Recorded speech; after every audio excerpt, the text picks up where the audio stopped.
Korban kekerasan seksual yang dilakukan JE sejak tahun 2009 itu berjumlah 40 orang. Kasus tersebut baru terkuak saat Ketua Komnas Perlindungan Anak Aris Merdeka Sirait melaporkan kasus dugaan kekerasan seksual tersebut ke Polda Jatim pada Sabtu 29 Mei 2021. Itu saya luar biasa memberikan semangat kepada teman-teman yang ada di Jakarta, dan kita lewat Zoom kita bilang, ayo Dek, kita lapor Dek, jangan sampai nanti kamu korbannya, nanti ada banyak di dalam situ. Ternyata benar Pak, setelah dia melapor ternyata terungkap yang lain gitu loh Pak, terungkap ada beberapa korban yang dilakukan.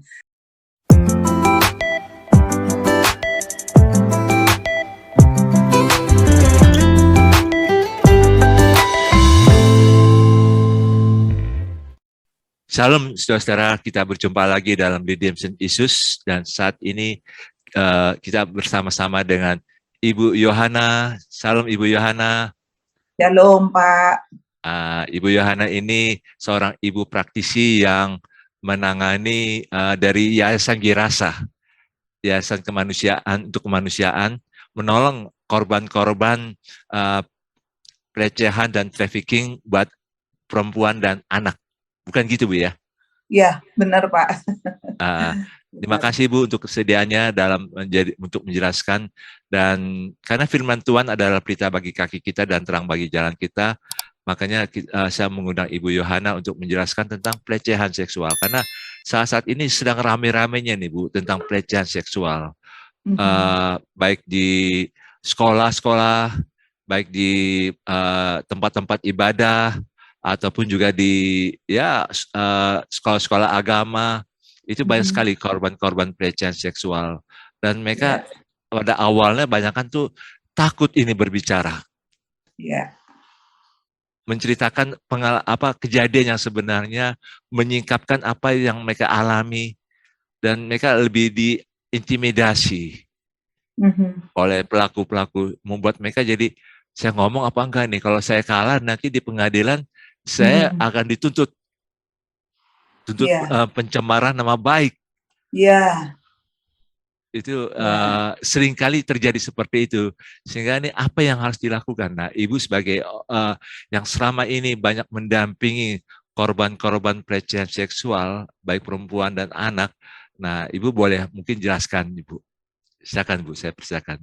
Iya, terima kasih Pak Andi, terima kasih udah diberikan waktu untuk kami menjelaskan tentang korban ya Pak ya. Jadi yang kami tangani adalah korban-korban pelecehan seksual ataupun korban-korban perdagangan manusia. Tetapi kita berbicara di sini tentang pelecehan seksual. Jadi mungkin sedikit aja gambaran Pak ya. Pelecehan seksual itu ada berbagai macam ya Pak. Seksual, komentar tentang seksual, tentang tubuh orang itu, mengajak orang untuk melakukan seksual, sentuhan di bagian seksualnya, terus grafiti seksualnya, isyarat untuk melakukan seksual, itu ada beberapa pelecehan seksual.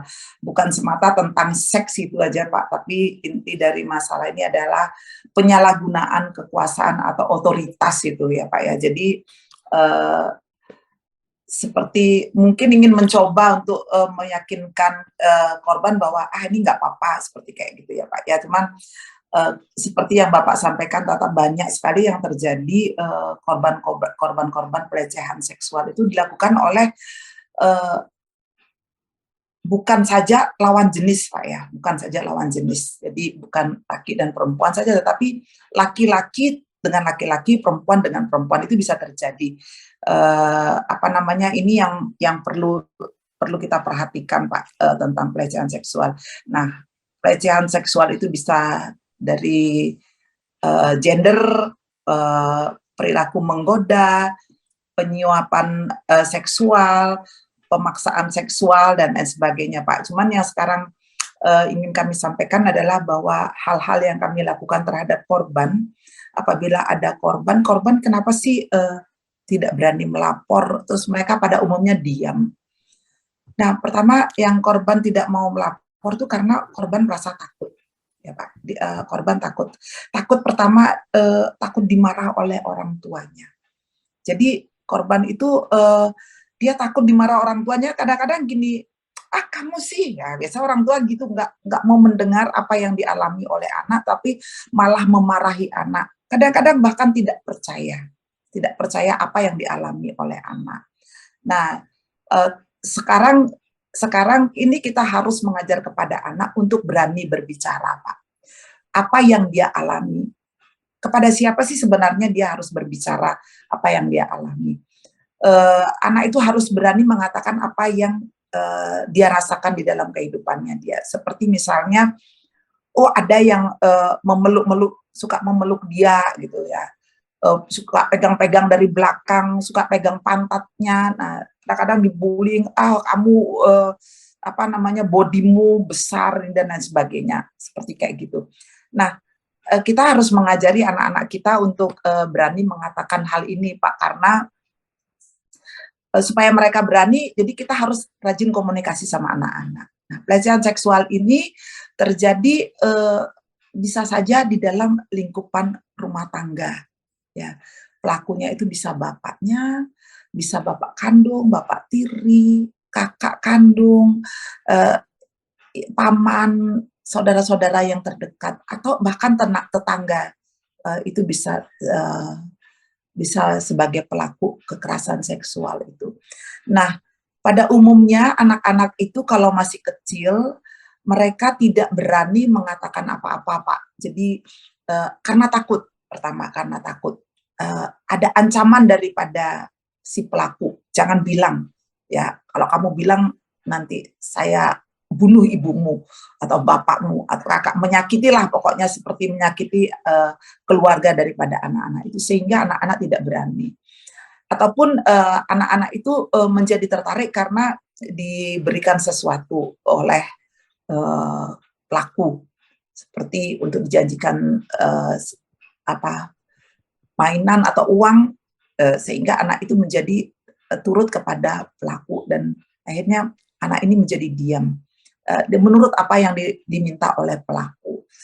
Kalau masih anak-anak masih kecil, dia hanya bisa menangis kalau dia mengalami kekerasan yang dia tidak bisa tahan, seperti umpamanya sampai terjadi pelecehan mengakibatkan alat kemaluannya menjadi luka dan lain sebagainya. Itu bisa dilihat dari perilaku anak itu sendiri. Dia jadinya akhirnya menjadi pendiam, tidak berani berbuat apa, yang biasanya suka bermain dia jadi pendiam, seperti kayak gitu.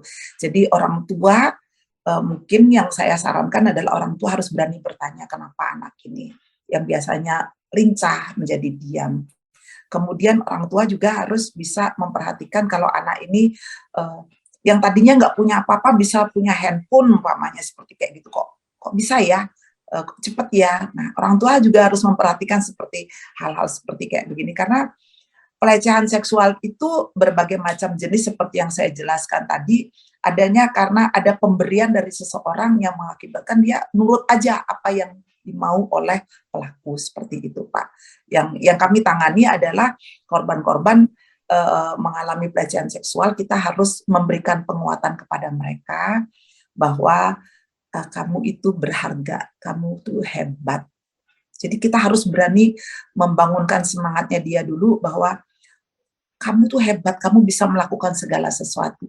Kamu tidak bersalah. Ini yang penting, Pak, kita sampaikan kepada anak. Kamu tidak bersalah. Yang bersalah itu adalah pelaku.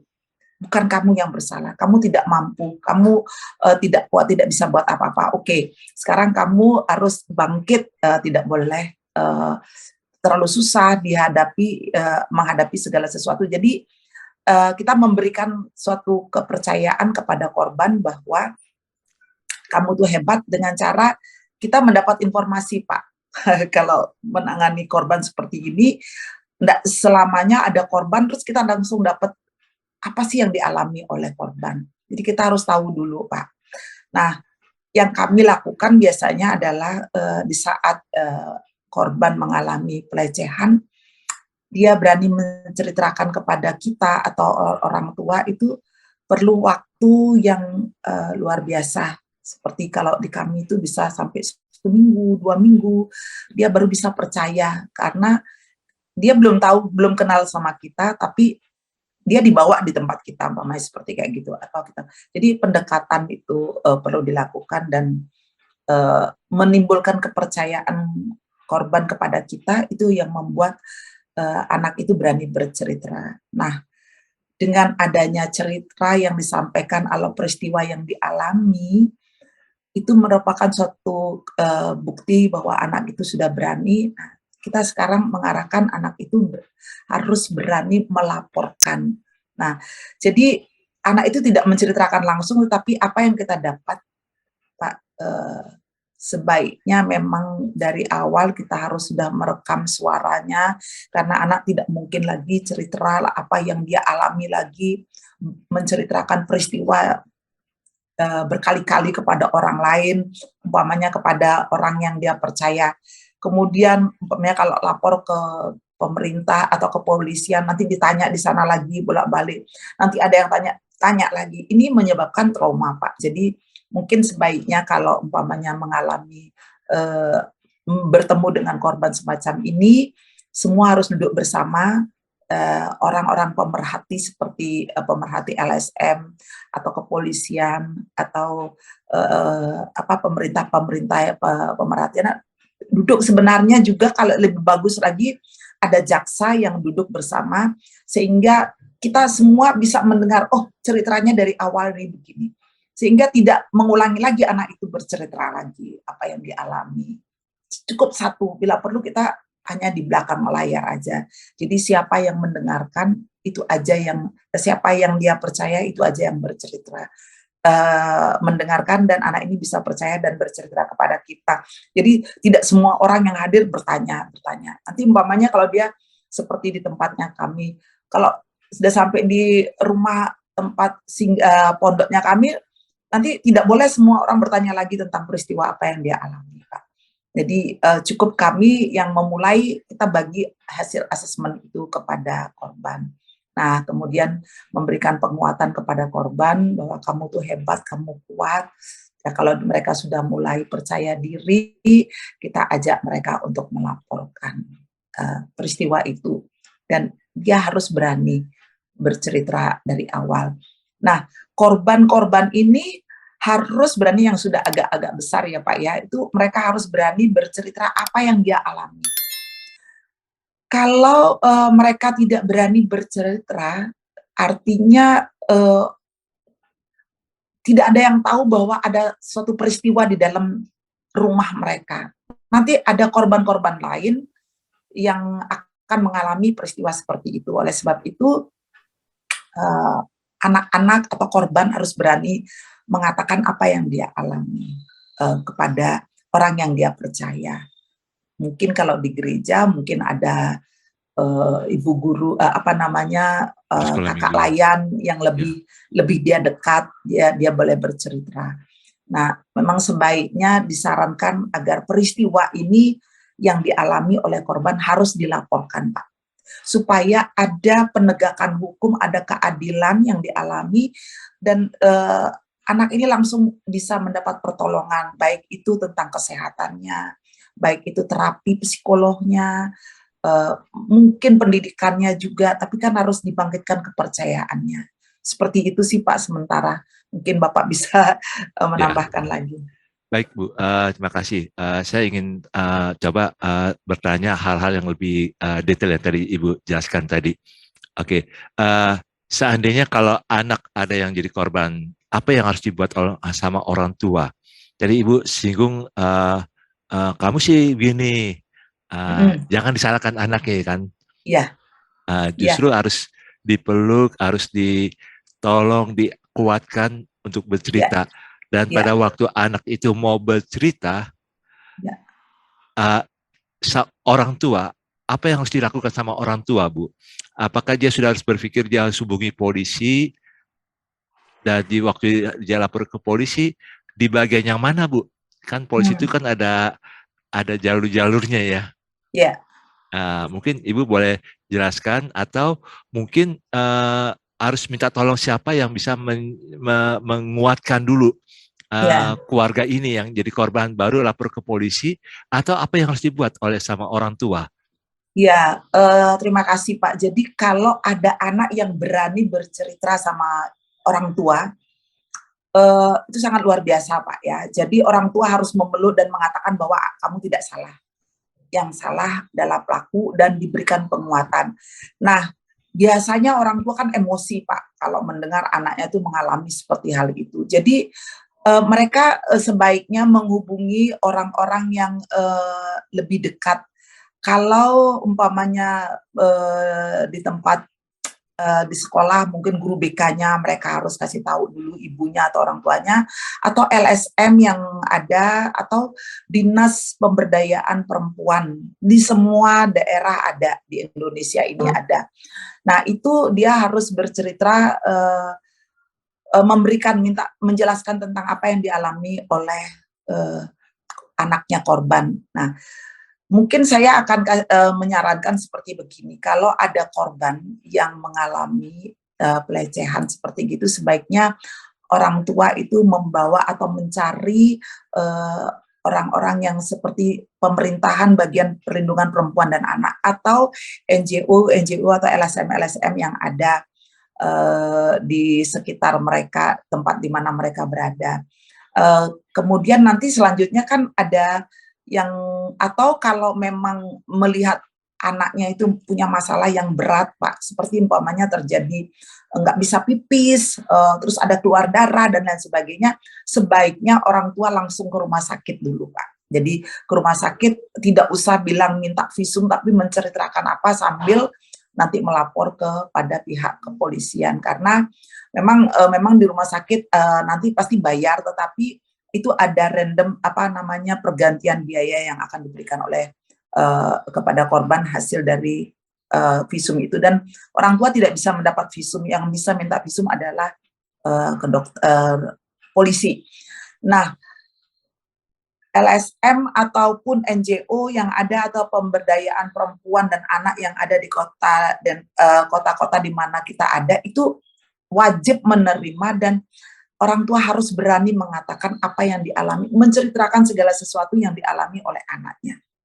Jadi dengan demikian akan mendapat pertolongan. Kalau anak itu tidak berani bercerita, nah ini yang bahaya, karena kita nggak tahu apa yang dialami oleh anak itu sendiri. Jadi penting sekali orang tua kalau sudah mengetahui anaknya mengalami kekerasan seksual atau pelecehan seksual, itu sebaiknya mencari orang terdekat, ya, siapa yang dia anggap, yang dia percaya. Saran saya untuk tidak lebih dekat langsung kepada pelaku, karena ini juga membuat bahaya pada pelaku, dia bisa hilang atau lari kemana gitu ya. Tapi sebaiknya cari orang dulu yang terdekat, mungkin ke kalau di ketua RT RW yang terdekat, pasti semua di lingkungan daerah itu ada informasi tentang pemberdayaan perempuan dan anak di daerah, karena Ibu Menteri ini sungguh luar biasa. Semua daerah harus ada sampai ke pelosok tentang penanganan terpadu untuk menolong korban anak. Nah, untuk seperti yang Bapak tanyakan tadi, kemana sih harusnya, yaitu untuk supaya pelaku juga harus mendapat proses hukum yang setimpal. Jangan kadang-kadang gini, anak-anak, orang tua takut, karena dia orang besar ya, jadi dia punya, jadi biarkan saja. Nah, diintimidasi seperti kayak gitu, atau nanti saya lapor balik, yang seperti kayak gitu, kamu menuduh saya seperti kayak gitu. Jangan, lebih bagus tidak langsung datang kepada pelaku, tetapi minta bantuan atau lembaga bantuan hukum yang ada di daerah masing-masing. Seperti itu Pak Andi, yang mungkin bisa saya sampaikan. Mungkin ada saya terlupa, mungkin yang belum saya sampaikan. Jadi intimidasi seperti itu nggak usah takut gitu loh. Jadi nggak perlu takut minta bantuan hukum gitu. Pertanyaan berikutnya gini sih Bu, seandainya kalau orang tua tuh tahu bahwa pelakunya itu orang kuat Bu, orang tua berpikir saya orang kecil, apa dayanya saya ini orang kecil, apalagi orang kuat itu orang yang paling berpengaruh. Contoh kayak misalnya yang cerita di Jombang yang lalu itu Bu, awal-awalnya laporan di si korban nggak dianggap nggak ada bukti kuat. Tapi begitu banyak yang melapor, akhirnya dibuka lagi. Memang harus dikawal, Pak. Kasus-kasus seperti gini harus dikawal. Oleh sebab itu, datanglah ke tempat-tempat yang benar-benar tempat untuk memberikan perlindungan kepada perempuan dan anak. Contohnya, di pemerintahan ada LSM, ada Komisi Anak Daerah, KPAD, ya, Komisi Perlindungan Anak Daerah itu ada. Dan harus dikawal, Pak. Jangan dibiarkan kasus ini. Jadi jangan lapor langsung ini, tapi mesti ada NGO yang... Ada yang kawal, iya, Pak. Yang kawal. Jadi umpamanya, gitu ya, harus ada yang kawal. Kalau di kepolisian harus dikawal, Pak. Jangan tidak dikawal ya. Nanti kayak begitu itu. Mungkin karena saya dengarnya di berita itu, karena semua ribut akhirnya berani dikawal. Padahal orang hebat katanya ya. Sebenarnya nggak perlu takut. Hukum di Indonesia kan yang tinggi kan hukum ya, bukan apa-apanya. Tapi hukum itu yang kita harus berani kawal. Karena kan kesian korban, Pak. Ya, termasuk korban. Yang dibantu juga, Bu ya. Yang harus SPI. Dibantu. Bukan malah dikucilkan. Kamu orang kecil nanti saya ganti uang atau itu nggak bisa dibayar dengan uang, Pak, korban itu. Karena kalau korban mengalami kekerasan itu dia akan diingat sampai seumur hidupnya apa yang dia pernah alami. Jadi harus benar-benar dikawal gitu, Pak, kasus ini.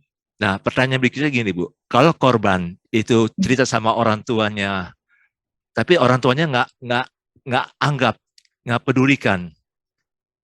Apa yang harus dibuat oleh si korban, Bu? Kalau dia masih kecil, Pak, kalau anak masih kecil kan dia nggak bisa buat apa ya, Pak ya? Ya. Kalau anak masih kecil dia nggak bisa, dia udah tergantung lah orang tuanya mau nggak apa-apa, bahkan dimasukkan ke pesantren atau ke tempat-tempat mana yang kayak gitu. Nah, orang yang dititipkan ini yang harus berani, Pak, untuk mengawal kasus ini dan melaporkannya. Penyembuhan untuk korban itu penting, Pak. Harus dilaporkan supaya anak ini mendapat terapi yang benar-benar diterapi. Orang tua dikuatkan harus tahu akibat daripada apa yang dialami oleh anak. Itu, Pak. Harus berani, Pak. Anaknya kalau masih kecil kan dia nggak bisa buat apa, Pak. Tapi kalau dia sudah dewasa. Orang yang sudah besar, Bu. Orang yang sudah besar yang SMA gitu, Bu. Oh ya, ya. Ada juga contoh kasus tuh, Pak ya. Jadi ada anak yang mengalami pelecehan seksual. Jadi dia mengalami ini di daerah Jakarta nih kalau nggak salah ini ya. Karena mereka minta informasi sama saya apa yang harus saya lakukan. Saya bilang kita kasih kuat anak ini, Pak. Anak ini sudah SMP, SMA kelas 1. Pertama yang dia takuti adalah nanti orang tuanya malu, Pak.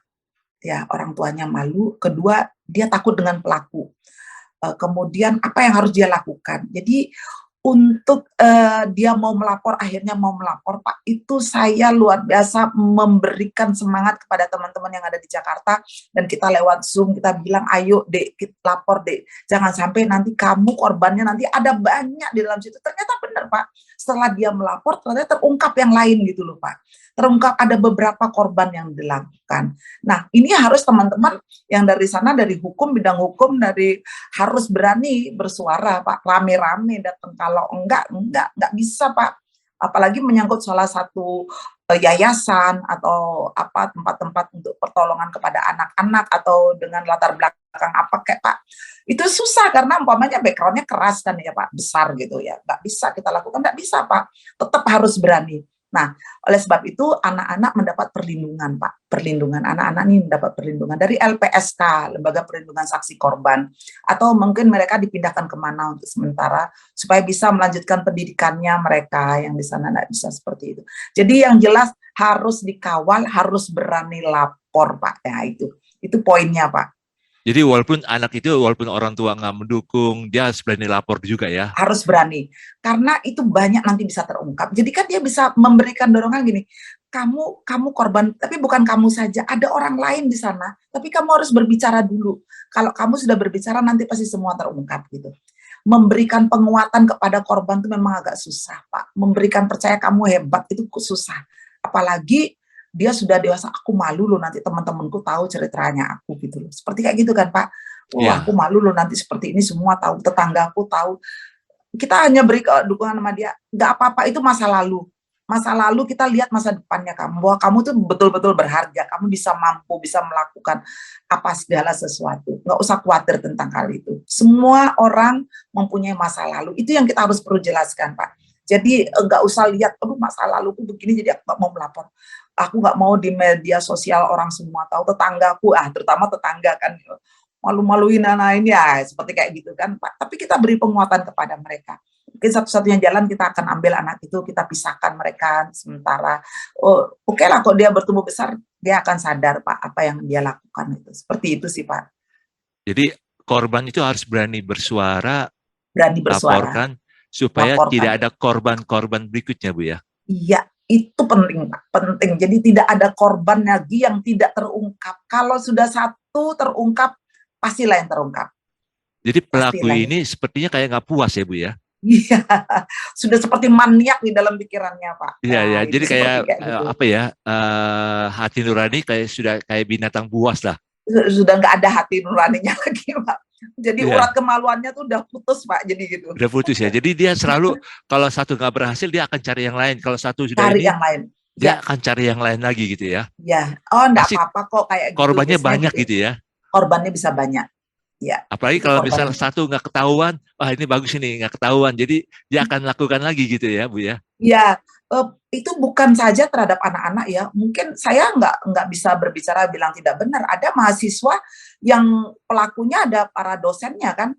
Iya. Mau dapat nilai harus ya Pak. Dia nggak berani. Aku nanti nggak selesai kuliahnya aku. Lo kamu berani berbicara? Nggak berani Pak. Akhirnya stop karena dia nggak berani. Kita kan nggak bisa membuktikan kalau korban sendiri tidak bisa berbicara Pak. Iya. Seperti kayak gitu. Nah, seperti itu loh. Mereka nggak berani berbicara. Malah merusak alma mater, kuliahnya ini. Bukan hanya itu aja Pak. Di institusi pemerintah, pekerja antara pimpinan dan sama bawahan. Itu terjadi juga pelecehan kan Pak. Cuman karena yang di atas lebih berkuasa sehingga yang di bawah ya udahlah aku nurut aja, kan seperti kayak gitu Pak. Tapi sebenarnya korbannya harus berani berbicara. Jangan sampai ada yang di atas berkuasa, semua yang di bawahnya itu akhirnya menjadi korban tapi mereka diam gitu Pak. Harus berani bersuara. Seandainya kalau korban itu nggak mau berbicara, Bu, apa sih dampaknya untuk mereka, Bu? Kalau dia nggak mau berbicara karena dipikir ini orang kuatnya si pelakunya ini. Bagi dia tuh apa sih yang dia akan alami kalau menurut Ibu dari pengamatan Ibu? Wah, kalau dia akan stres Pak, stres seumur hidupnya dia tidak pernah akan melupakan apa yang dia alami. Dia tertutup jadi gitu, Bu. Tertutup, dia menjadi tertutup, tidak bisa bercerita sama apa, sudah nggak percaya sama orang lain. Jadi umpamanya dia perempuan Pak ya, dia menyamakan nanti besok dia menikah suaminya tuh seperti itu. Kalau yang laki-laki, oh istri saya seperti kayak begini. Itu trauma yang akan dibawa dia terus. Mungkin kita lihat sekarang Pak ya, oh dia baik-baik aja kok, dia udah sehat kok, dia tidak mengalami seperti itu trauma. Siapa yang tahu tentang hati dan pikirannya? Mungkin saya ada satu yang kami tangani adalah ada teman saya yang pernah mengalami. Nah, sampai sekarang dia nggak berani Pak berhubungan dengan laki-laki. Kalau lihat laki-laki itu dia seperti nafsunya tuh udah langsung hilang. Padahal dia perempuan cantik Pak. Dia nggak berani akhirnya. Jadi dia nggak berani. Padahal dia tertarik sekali, tapi akhirnya dia menutup diri dan diam sampai karena ketakutan, karena kekerasan yang dia alami waktu dia masih kecil. Itu dibawa lupa sampai dia dewasa. Tidak berani. Jadi dia lebih ke perempuan, dia sama perempuan lebih bagus gitu. Karena dia jadi lesbi jadinya Bu ya. Jadi lesbi dia Pak. Oh. Jadi lesbi karena di mana dia ada. Saya nggak percaya laki-laki kok. Laki-laki melakukan kekerasan sama saya, ya saya cari teman perempuan yang bisa mungkin menyejukkan saya, lebih enak seperti kayak gitu. Seperti gitu Pak. Jadi luar biasa Pak, seksual ini merusak semua Pak. Merusak, jadi merusak masa depan, merusak jiwanya, merusak rohani juga ya Bu ya. Iya. Jadi sebagai kita orang yang mau mencoba membangkitkan itu perlu waktu yang betul-betul Pak untuk kuat. Satu anak lagi yang baru-baru ini sampai bunuh diri karena dia udah nggak tahan Pak, malu. Pacaran mungkin kan ini pacar bisa pelaku seksual ya Pak ya. Iya. Akhirnya karena kamu kalau nggak mau lakukan lagi, aku foto kirim sama keluargamu. Ancaman, akhirnya dia putus asa, nggak tahu jalan keluar, bunuh diri. Wah, sepertinya kasihan. Kok harga dirinya dia itu hanya untuk karena seksual. Jadi orang-orang di sekitarnya kami selalu kuatkan. Bunuh diri bukan satu-satunya jalan untuk menyelesaikan permasalahan seperti kayak gitu Pak. Kasihan Pak. anak cantik banget ya, karena dilecehkan oleh pacar, seperti kayak gitu. Jadi memang korban itu harus beranikan diri, terbuka, ditolong, ya, tidak mau ada yang ditolong, mendampingi dulu ya, untuk bisa mengatasi dirinya dan juga bisa bersuara, ya, speak up. iya, itu Pak Kalau penting. enggak, dia akan matikan dirinya sendiri ya Bu ya, Iya, matikan potensinya, dan dia menjadi orang yang tertutup. Nanti iya, kehidupan seksualnya juga jadi juga tidak iya, sehat. seksualnya juga tidak sehat. Karena dia udah nggak tertarik, apalagi dengan umpamanya laki-laki atau perempuan yang itu lebih bagus, udah enggak gitu.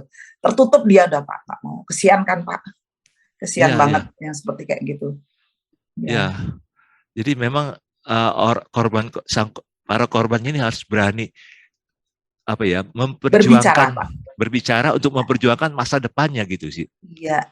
Jadi jangan diem, jangan apa ya, kalau saya pikir ya, kalau kamu diem siapa yang tahu ya apa yang dia alami Pak. Kan nggak ada yang tahu Pak. Ya kita lihat Ya, umpamanya aja dia sama ayahnya baik-baik saja gitu loh. Mau ayah kandung bahkan ya, dia pikir baik-baik dan hubungan yang dia lakukan itu menurut dia udah biasa saja gitu loh Pak. Sama ayah kandungnya dari kecil, karena dia merasa ya udahlah ayah kandung saya, ibu saya, tapi akhirnya setelah ketahuan ayahnya yang bunuh diri Pak. Seperti kayak gitu. Anak itu dari kecil dilakukan seperti kayak gitu. Luar oh, biasa nih Pak. Akhirnya dia mulai besar, dia merasakan bahwa kok saya hidupnya begini ya.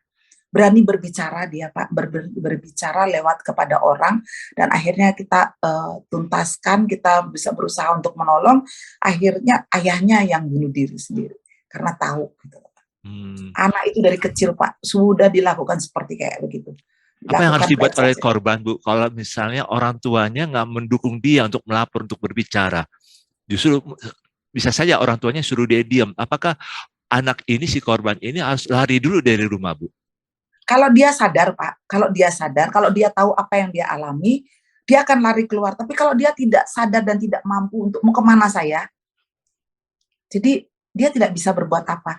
Oleh sebab itu edukasi ini penting Pak, ke setiap orang, ke setiap lini di mana saja, bahwa kalau tubuh mereka itu berharga, orang lain tidak boleh menyentuh tubuh kita, kecuali kita sendiri. Atau kalau kita sudah menikah, baru kita bisa, orang lain, suami atau siapa yang bisa menyentuh tubuh kita.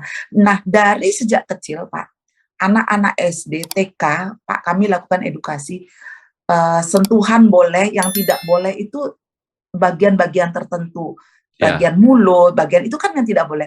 Apa yang kamu harus lakukan?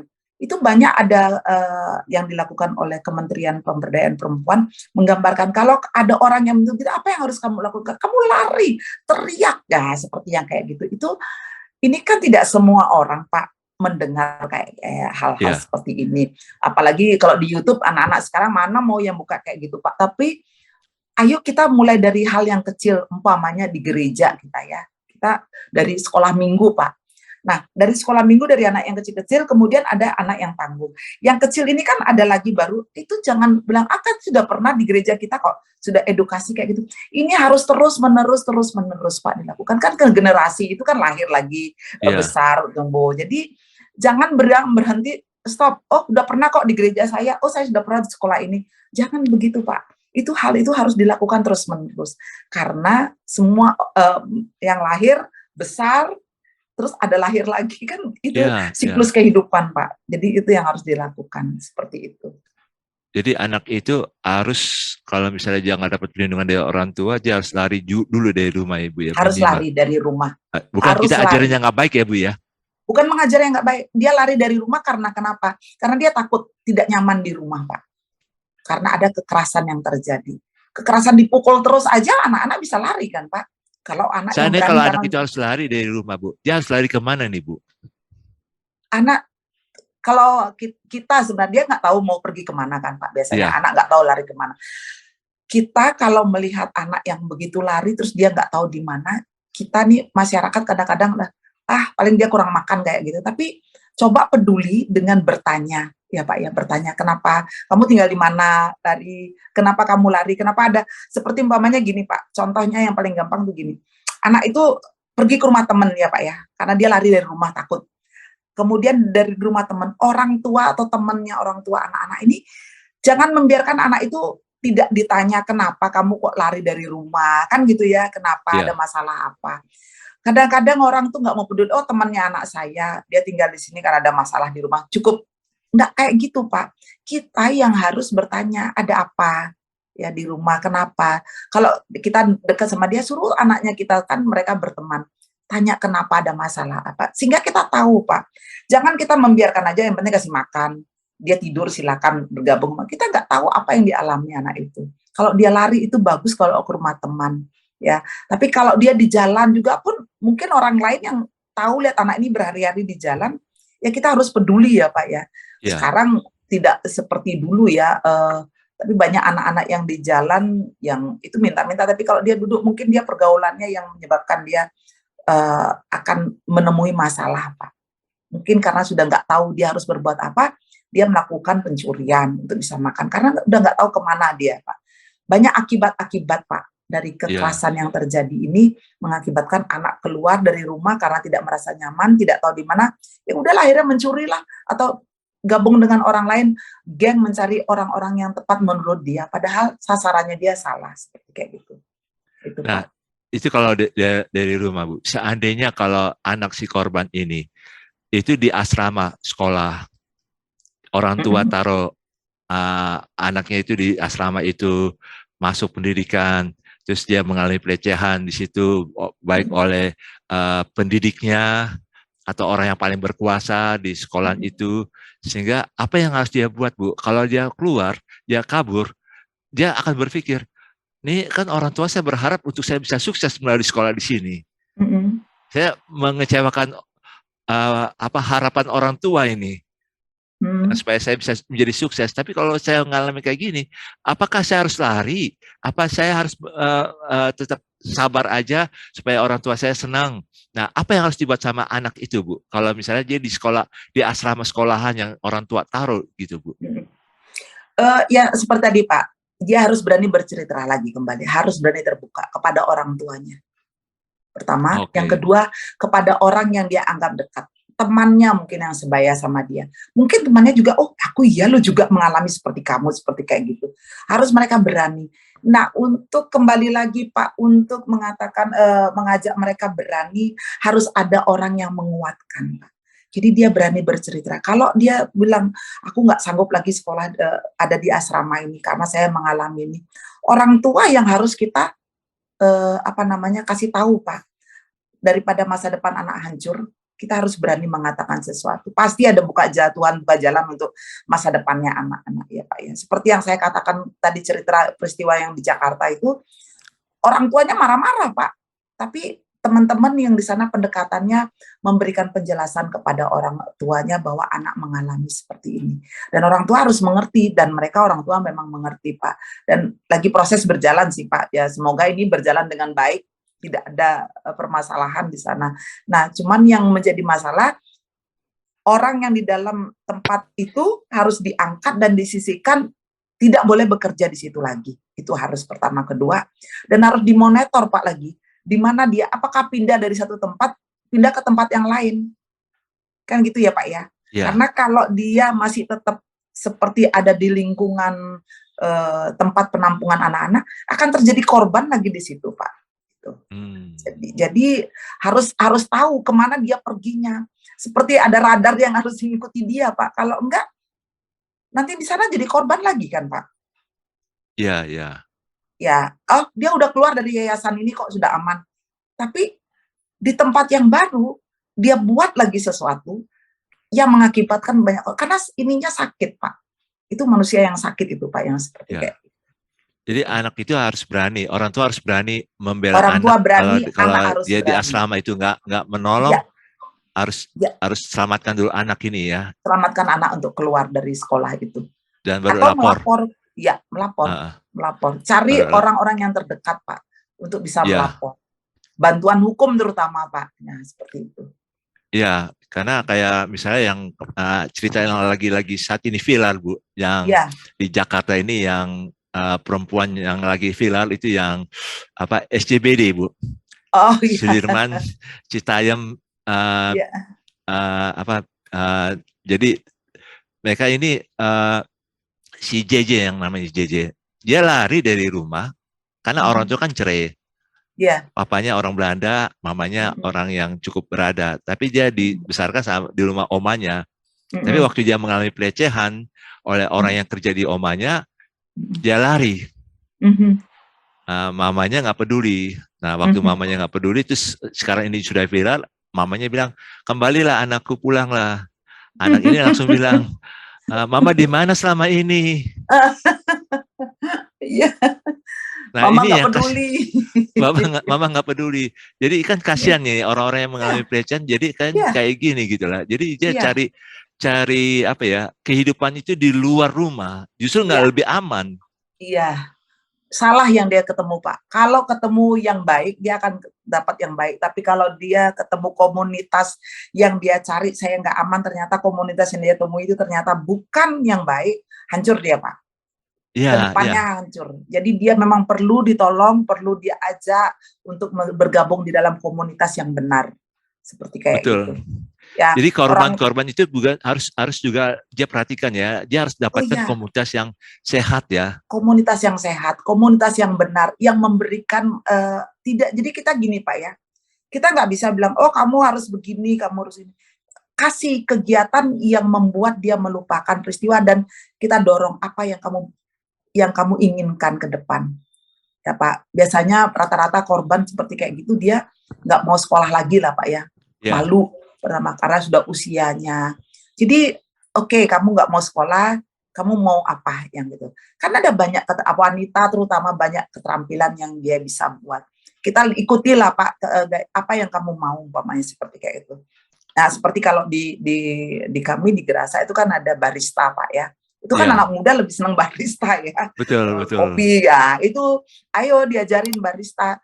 Kalau kamu merasa sudah hebat, dan terus lagi zaman sekarang lagi, kalau mereka sudah bisa, kalau mereka sudah mampu untuk bekerja di tempat lain, silakan. Tapi kalau mereka hanya untuk ikut pelatihan, kalau sekolahnya terkandas, kami biasanya mengajak mereka untuk gini Pak, oke, masa lalu, biar masa lalu, kamu sudah punya keterampilan, tapi dunia pendidikan perlu.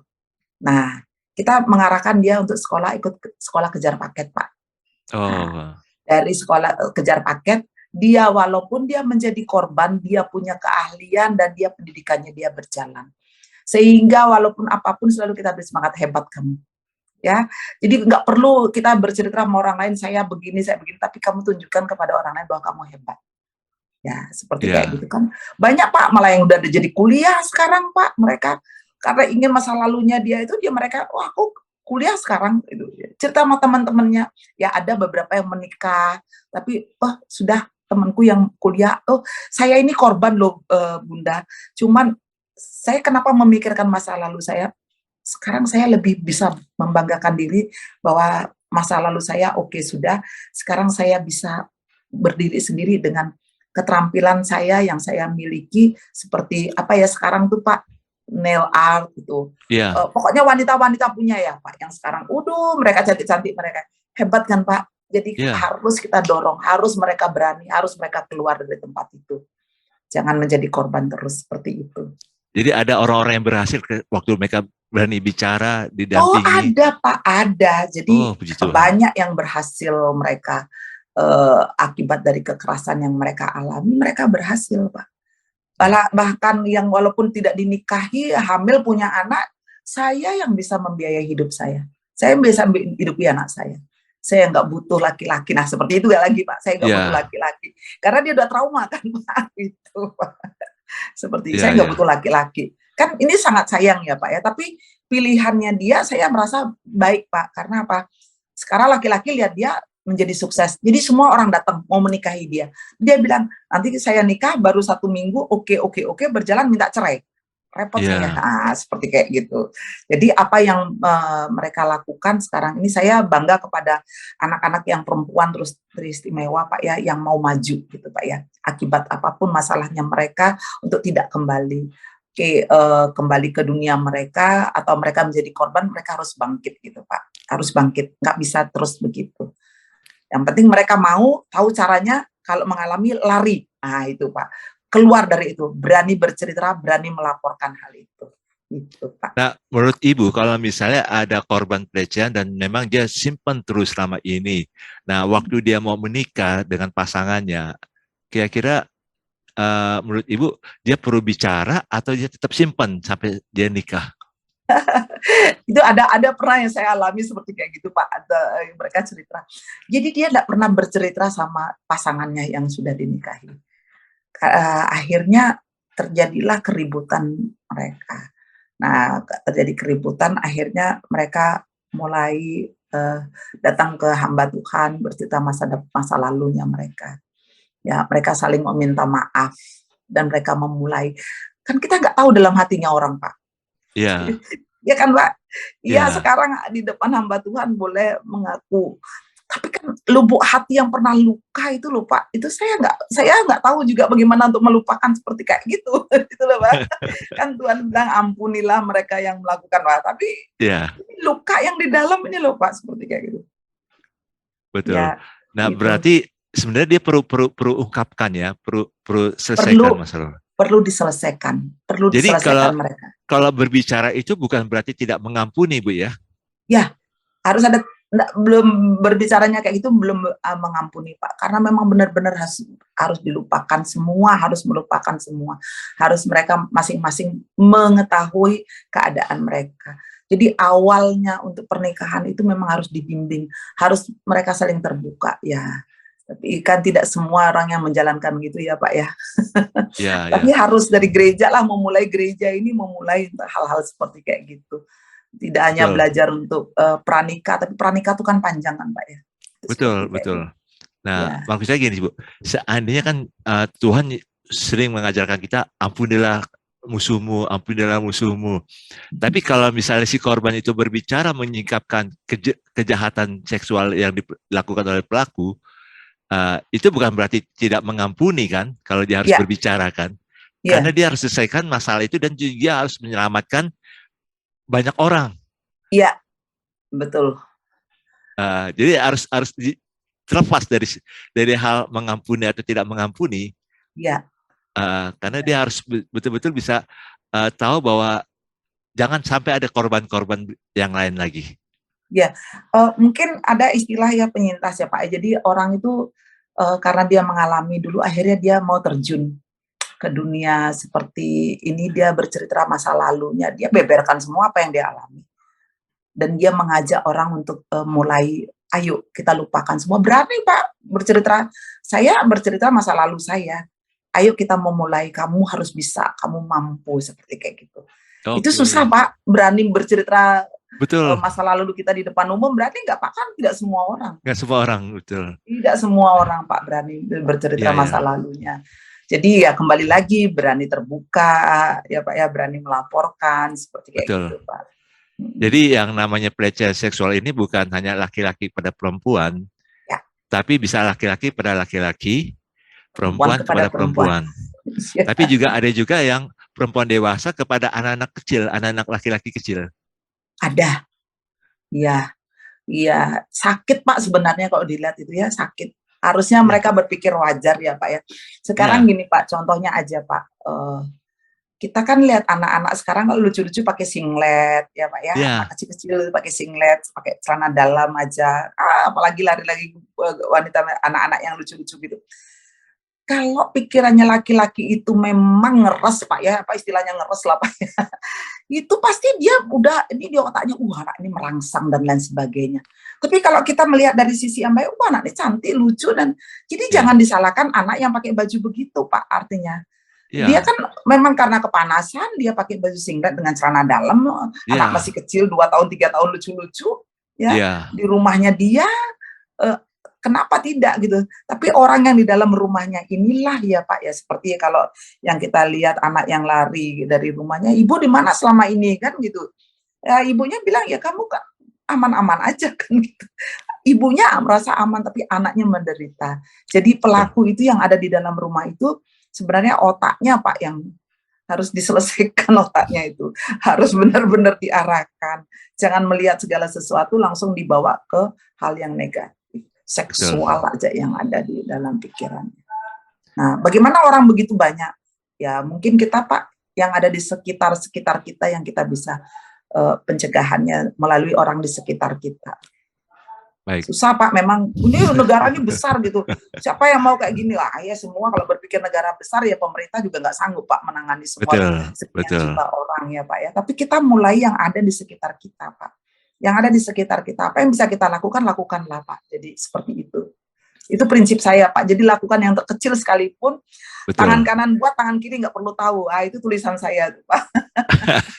Tapi ini luar biasa nih Bu, sharing kali ini saya juga dapat insight juga bagaimana menangani korban-korban. Jadi artinya korban ini harus bicara. Harus bicara. Harus supaya bicara, dia Pak. Bisa menang terhadap dirinya, menang dengan pengalaman yang paling terjelek dalam hidupnya, yang paling pahit dalam hidupnya, supaya dia bisa meraih masa depan. Dan dia juga bisa menyelamatkan, menolong orang lain, Pak. Menolong orang lain. Ya, itu paling penting. Kalau dia sudah merasa, saya loh sudah dulu mengalami seperti kamu, ayo, kan berarti bisa menolong orang lain. Kalau dia sendiri nggak pernah merasa ditolong, bagaimana Pak dia menolong orang lain? Aku lagi mesti sakit hati sama itu, bagaimana Pak menolong orang lain? Kan seperti itu. Jadi dia bisa bangkit, itu luar biasa Pak. Nah, seandainya si korban ini dia sudah bicara sama orang tua, tapi orang tua nggak peduli, dan akhirnya anak ini harus cari perlindungan yang tempat lain. Ya, untuk cari orang yang tepat untuk diajak berbicara. Dan orang yang tepat itu harus segera memberikan pertolongan. Iya. Gitu, Pak. Dan dia nggak usah takut. Iya, jangan takut. Kalau orang itu memang nggak mengerti, Pak, jangan kasih mengarahkan korban kemana-mana, Pak. Jadi supaya dia nggak menjadi korban di sini, dibawa ke sini, akhirnya jadi semua orang gitu, Pak. Jadi ada orang yang tepat, umpamanya lah di gereja, umpamanya dari satu orang yang tahu gitu. Jangan dibawa kemana-mana. Oh, kita udah tahu, oh ini bagian perlindungan anak perempuan, kita bawa ke pemerintahan seperti kayak gitu. Nanti dikawal oleh orang-orang yang ada di gereja itu. Jadi benar-benar dikawal, Pak. Kasus itu dikawal sampai dia selesai. Nah, after dia lapor, pelaku divonis, bukan berarti korban itu selesai loh, Pak ya. Iya. Bukan berarti korban selesai. Nah, ini continue yang kita harus lakukan, Pak. Memberikan penguatan, selalu bertanya. Kalau dia sama orang tua, minimal selalu bertanya gimana anak.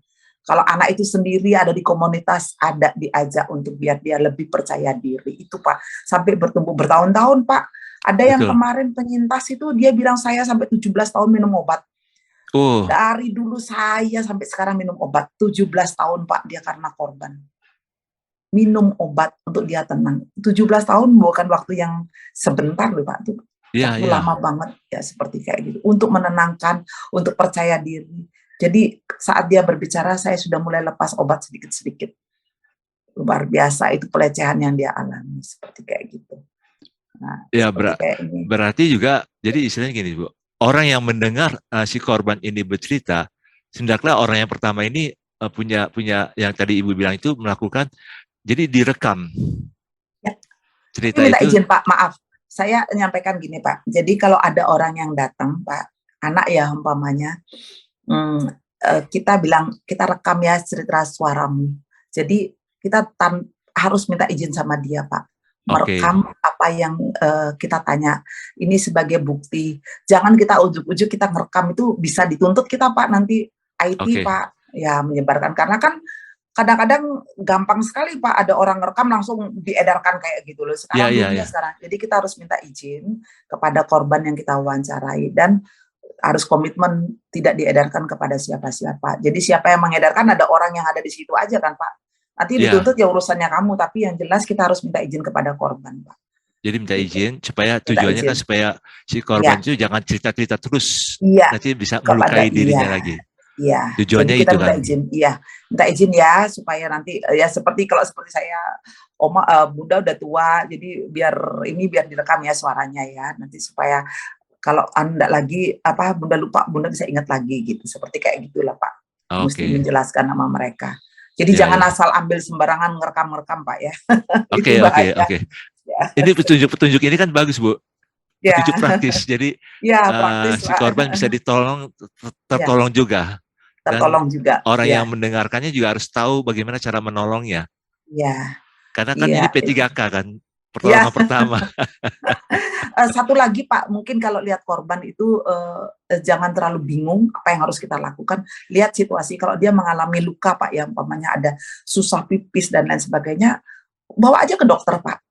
Dokter mana atau rumah sakit, kenapa dia susah pipis gini, nggak usah cerita macam-macam kenapa, nanti kan biasanya dokter periksa ya Pak ya, kalau anak-anak yang kayak gitu. Nah, kalau perkara ini akan lanjut ke polisi, nanti kita akan jelaskan kepada polisi bahwa kita sudah pertama kali anak ini ditolong, kita bawa ke rumah sakit ini atau ke dokter ini. Nanti urusannya dokter yang manggil, urusannya polisi yang memanggil dokter, menanyakan apa yang pertama kali dokter ketemukan pada saat korban dibawa. Itu urusannya polisi sama dokter Pak. Jadi kita yang penting bawa dulu, ada rekam medis di sana, itu yang dipergunakan sebagai bukti gitu Pak. Bukti ya, ya. Wah, makasih Bu. Ini banyak menolong melalui pembicaranya ini. Paling tidak korban itu harus berani bicara, menolong dirinya untuk punya masa depan. Iya. Karena setiap manusia itu, siapapun orangnya, itu berharga di mata Tuhan. Benar. Dan Tuhan punya rancangan-rancangan masa depan tentang orang itu. Siapapun orangnya itu. Dari latar belakang apapun, dari keluarga yang bagaimanapun juga, Tuhan punya rancangan masa depan. Iya. Amin itu Pak. Iblis yang merusaknya melalui dia menjadi korban pelecehan, dan dia harus meraih ini masa depan yang Tuhan sedang siapkan. Makanya dia harus berani berbicara. Ayo berbicara para korban pelecehan seksual. Siapapun orangnya, pelaku-pelakunya siapapun, harus berani berbicara untuk bisa menyelamatkan banyak orang dan menyelamatkan masa depan dirinya. Iya. Ya, itu. Itu yang paling penting Pak. Jadi yang penting korban harus menyadari bahwa dia adalah orang yang berharga, ya Pak ya. Ya. Dan yang menolong Pak harus penuh ketulusan sehingga korban boleh merasa dia nyaman Pak ya. Ketulusan dalam segala hal Pak. Waktu, tenaga, pikiran mereka. Kan untuk korban capek Pak. Betul. Sehingga orang bisa percaya sama kita, kan perlu waktu kita, tenaga kita, pendengaran kita. Jangan kalau orang bercerita, kita satu lagi Pak, mungkin saya akan berikan tip aja sedikit. Kalau ada korban bercerita Pak, mungkin untuk bagi orang yang ada punya hati, biarkan korban bercerita, kita jangan terlalu banyak bertanya. Dia cerita, terus ini gimana? Terus ini gimana? Nah, sepertinya kayak gitu. Biarkan dia bercerita, Pak. Jadi apa yang dia alami, kalau enggak ini baru untuk menulis juga begitu. Saya biasanya minta izin dulu, saya tulis ya, karena saya suka lupa. Nah, nanti karena mungkin background saya dulu polisi, jadi saya selalu, oh ini yang belum ditanya, ini belum tanya, nanti saya tanya ngulang. Jadi supaya orang lain bisa dengar, oh ceritanya seperti kayak begitu, gitu Pak. Jadi maaf Pak ya, saya cerita ini menggebu-gebu kalau saya cerita seperti ini. Bu. Gitu. Justru ini apa yang Ibu ceritakan ini akan menolong si korban maupun juga keluarga. Keluarga korban yang memang apa yang harus dibuat ini dalam situasi seperti kejadian-kejadian itu kalau misalnya mereka berhadapan gitulah. Ya, kita berharap tidak ada lagi korban-korban pelecehan. Tapi selama dunia ini berputar, masih ada aja. Oleh sebab itu edukasi harus terus-menerus, Pak. Edukasi dari keluarga ya kepada anak-anak ya. Iya, edukasi terus-menerus karena akan ada muncul generasi-generasi terus, Pak. Ya, terima kasih Ibu Yohana untuk sama-sama Pak Andi. sharingnya. Karena kita harus tahu bahwa korban itu adalah ciptaan Tuhan juga. Dan dia bukan korban daripada kelakuan ini. Dia harus jangan merasa jadi korban. Dia harus jadi menang dengan hidupnya untuk masa depan. Karena engkau masih punya masa depan, korban-korban. Bicaralah, berani bicara. Karena itu akan menolong dirimu, para korban. Untuk keluarga-keluarga, jangan biarkan anak-anakmu itu jadi kayak apa ya, kayak layangan putus. Dia harus diselamatkan, dia harus diraih, dia harus didukung, dia harus ditopang untuk bahwa dia masih punya masa depan untuk ke depannya itu. Ya, terima kasih Ibu Yohana untuk sharing-sharingnya. Dan bagi penonton, kalau ada komentar, kalau ada hal-hal yang memang mau dikasih tanggapan, pertanyaan, silakan tulis di komentar. Tuhan Yesus memberkati. Shalom. Shalom. Tuhan berkati. Tuhan berkati.